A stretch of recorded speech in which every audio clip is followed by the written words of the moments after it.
Bonjour, nous sommes heureux de te présenter ce nouveau contenu vidéo.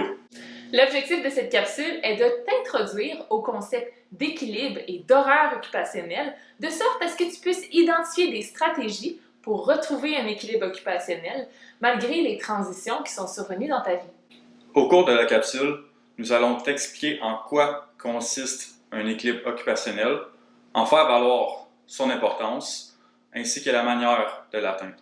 À la suite de la capsule, tu pourras te diriger vers ton journal de bord, dans lequel on te propose encore cette semaine des exercices réflexifs et des défis de mise en action qui te permettront de faire en sorte que ton emploi du temps devienne satisfaisant et harmonieux.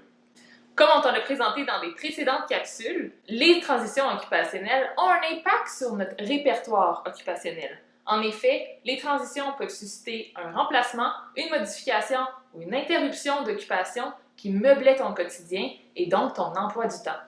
Les transitions occupationnelles sont donc susceptibles de se répercuter sur ce qu'on appelle l'horaire occupationnel, qui est en fait l'organisation de nos activités et occupations à l'intérieur d'une journée. Elles sont aussi susceptibles d'affecter, et c'est un peu ce que Camille t'a mentionné, l'équilibre occupationnel, à savoir la perception que nos activités et occupations sont réparties de façon harmonieuse dans notre vie.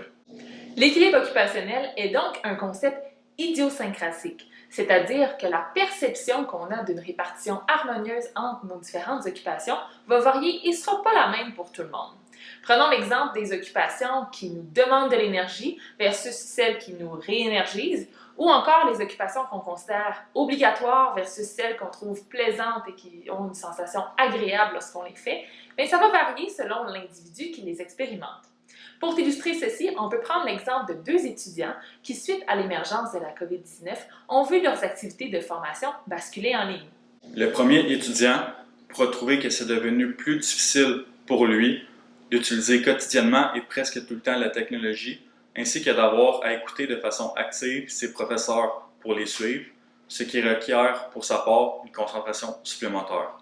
Ainsi, cette occupation requiert également un coût énergétique supplémentaire afin d'être réalisé par rapport à quand il suivait ses cours en présentiel. Pour la seconde étudiante, cette modification dans son horaire peut lui paraître bénéfique puisque le temps qu'elle devait consacrer à aller dans le transport en commun pour se rendre à ses cours, mais elle peut maintenant le reprendre et l'investir dans des marches à l'extérieur qui est beaucoup plus réénergisant pour elle comme occupation, donc elle considère que c'est une meilleure utilisation de son emploi du temps. Ainsi, face à une transition, il sera important de faire des choix que nous nommons choix occupationnels afin de favoriser notre équilibre occupationnel et maintenir un engagement signifiant. Deux défis que nous pourrons relever en nous attardant à notre horaire occupationnel.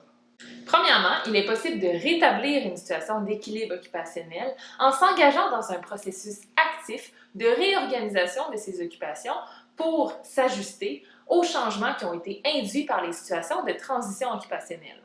Comment est-ce que c'est possible de faire ça? C'est en faisant des choix occupationnels et de les actualiser dans son horaire occupationnel.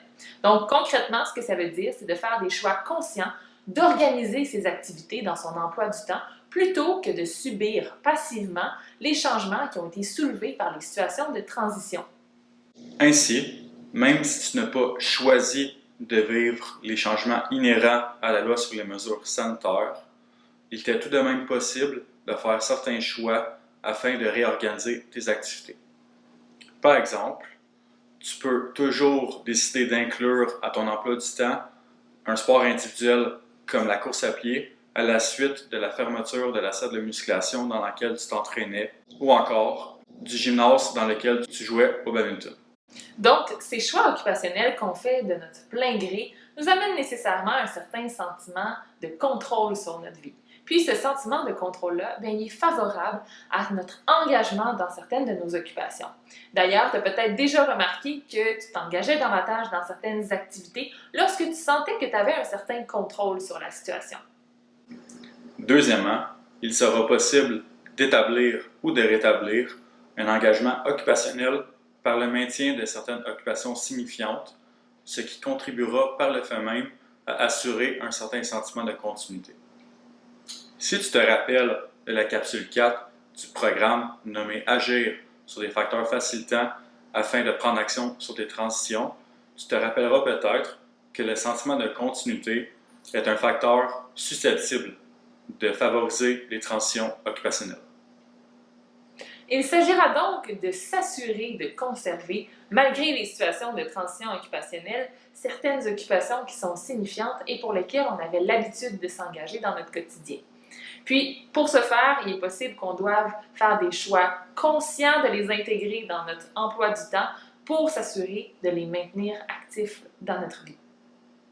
Parfois, à défaut de ne pouvoir conserver certains rôles ou occupations qui étaient signifiantes pour nous, comme je te l'ai présenté dans la précédente capsule, mais il est possible de préserver le sens qui y était attaché en modifiant ou en remplaçant justement certains rôles ou occupations.